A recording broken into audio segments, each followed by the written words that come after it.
Hello YouTube. So now we address the elephant in the room about what happened with the boat. I, feel a bit like for the sake of making a video, it might come across as, what I'm trying to think of the right term for it. Like I've not grieved the loss for long enough, but that's really not the case. However, I'm daily doing things on this boat, and it's one of them really exciting sort of projects that even the little bits you're doing like are making big differences. And so I should record it. So we're kind of going to treat this as a new start, and it's not to say I'm not going to at some point put the videos on, but when I do, I'll probably get them on, upload them all in one go, and if anybody wants to watch them, they can watch them. But that might leave a lot unanswered, I get. But I've put the update on the other day. I've said until I physically just don't have the option to have a boat, I'm gonna take it as far as I can. At the minute, that involves a bit of hopping ship. It's not meant to be the case. I won't cover it in this, but there was a plan for the boat in France, and we kind of weren't meant. It's not that it weren't meant to come, but yeah, nobody's more disappointed with how that ended up than me, because it was a case, and if the videos ever had made, it was very much like, can we take a boat, build it from stuff, not build it, but refit it, is what the others would say, from what we can find in the bins and the shipyard and everything, and we got so close to doing that, and at the last hurdle, snap, lost everything. And I came to this boat with a rucksack. It was a bizarre thing. So there's a lot to tell here. I'm looking forward to giving you a tour of the boat. I've already got started. You can see behind me some of these walls are starting to look white, which people would argue, what's the priority, white walls, or the fact that the mast needs repairing and various other things. But it is a project, and I think what I needed for a while, maybe even the whole time of doing YouTube, was to have something that I really wanted to. The way I put it is a forever boat, and for other people, a dream boat might be a catamaran. I've always said, if I could have any boat, it would be a pirate ship. It's a bit unrealistic, but by that I mean, wood everywhere, and something a bit unique, and something that, you go into a harbour and it turns heads. This, for me, is a couple of projects have come up in the past that I've, one we was really close to. There was a Naughty Cat in the Rhone River, and it went to somebody else. And now I'm kind of glad it did, because this boat, I very quickly, even when I came inside of it and I was like, what on earth has happened? Because I've seen the photos from the original ad, but very quickly before I'd even stepped on it, just looking at it from when I was getting brought over here in the dinghy, I was like, I love it. It's like, and that was at a time where, everything else still is up in the air. And in order to get like that bit of like, with all of that going on at the time, something to give me that level of like, you've got this though, like you might have lost everything, like countless amount of money.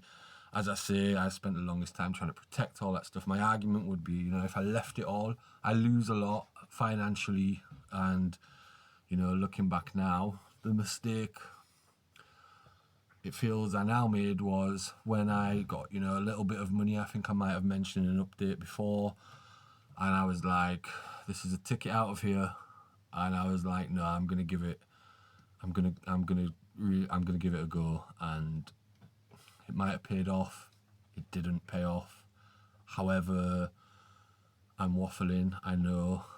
Something like this is what I've wanted to do for a while. And I can honestly say the first, 20 days we've been here as poor as ever.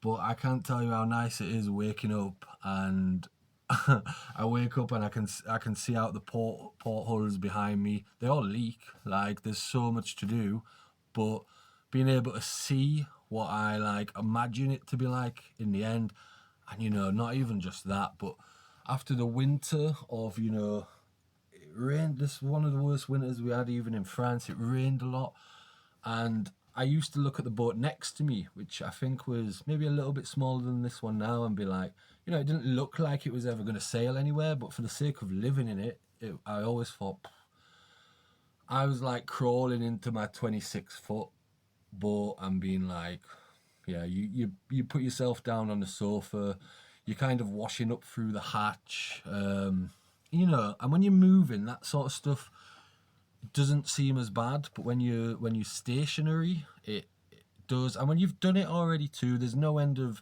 sailing YouTube channels, for example, that have come on, done a season in the Med, and then then they're done. Like they've done it, they've done a season in the Med. I think people quickly realise, especially on smaller boats, it's not all, you know. You see all the bigger boats down there too, and you do with a bigger boat have a lot more problems. So my argument's always been you still a lot of the stuff have one off. You've still got one toilet that can go wrong. You've still got one engine that can go wrong. You've still got, one of most of the things that can go wrong, unless you was going really big. Can I handle a 36-foot boat? Some people, before you even do it, are going to say, I've never sailed. I have. Don't make me drag through all of the old videos of before even YouTube, because I got a memory the other day of before I even did YouTube, and I took a little 25-foot ugly boat and taught myself to sail on it during COVID. So this is going to be a different story. But the other real thing that I really wanted was I wanted something that was big enough that I can have people on board comfortably. People are going to want to come on board. My sailing YouTube, it's a YouTube channel, but the thing that I watched when I was like, oh, I'm inspired, it weren't, I'll name drop here, it weren't Sailing the Vagabond, it weren't all of the big ones, it was Chasing Bubbles. That was the one for me that was like, yeah, I want some of that. Like, and as I say, I am waffling a little bit, but perhaps what I needed was something that, because you've, bought one, and it weren't even bought one really. There's been boats before that get a boat, you sand the stuff, you paint the walls, you get the motor working. Okay, one I didn't get working. The last one, it was a part. I knew the part. Other than that, I got it working. Yeah, you do all the parts, and then that last one was never meant to be, I'm going to live on this boat and go with it. I was going to go do it this year, but people asked me, what's the plan? And I never was looking forward to much longer than that. I was never committed to spending any money on it other than just to get it moving. This one's completely different story.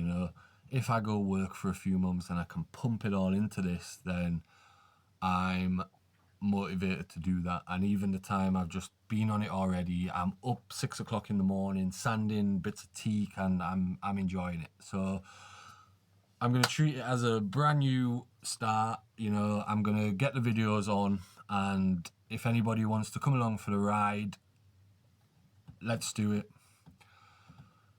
I'm never going to say nothing is going to go wrong, because it's never meant to.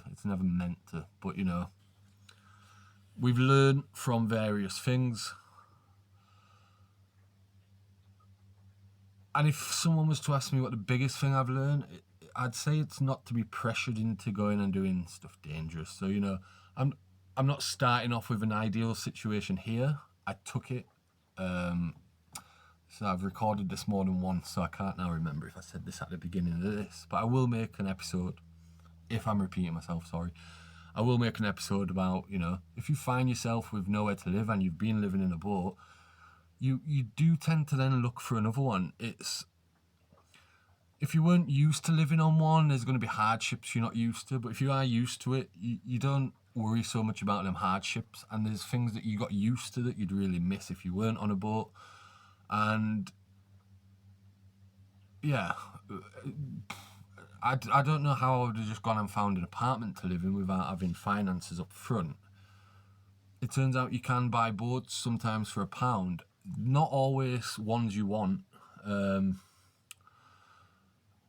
There is a lot of free boats out there. I was trying to find one that I could maybe use to rescue the stuff off my boat over in France, but I couldn't find one. This one came up, and it's mad really that it happened when it happened, and almost probably good for my sanity, because I don't know how I'd be dealing with what happened over there if I didn't have this that I'm excited about. And in the beginning, I didn't really get to. Somebody said to me, I don't think you know what you're getting, and like you've wanted this for ages, and are you even excited about it? And I think for me, I didn't really get to have the buzz, and then I was worried about coming on and making a video. I didn't get to share that buzz, and yeah, I might have lost loads of stuff. There might be people forging my identity for all I know right now. Like, you don't know what's going on. Hopefully not. But one thing we have learned above all over the last few years, which nobody, whatever the comment could be, can take away from me, is the ability to kind of not let things absolutely break you. That could have been nailing the YouTube coffin sort of stuff. But then we kind of undo what we've done already, and we're going to go back to, everything doesn't have to be filmed perfectly. The story doesn't have to be told perfectly, and what's going to come next is going to be a tour of the boat very soon. Yeah, I'm looking forward to it all. So if you want to watch that, the next episode's probably going to be I bought a boat for £1, and I might even do a live and show people around. So, I've done the bad update the other day. This is meant to be the good one. I haven't shown you around the boat, but I will in the next video, and partially because I need to tidy up a little bit. But yeah, I'm looking forward to it, and I know I would have lost loads of people over what's happened with that boat and the one before and all the rest of it, but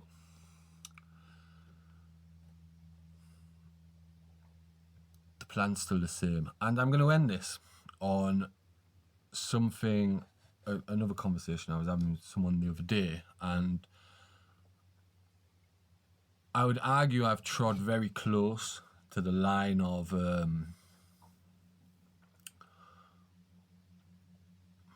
trying to think of the right words, very close to the line of not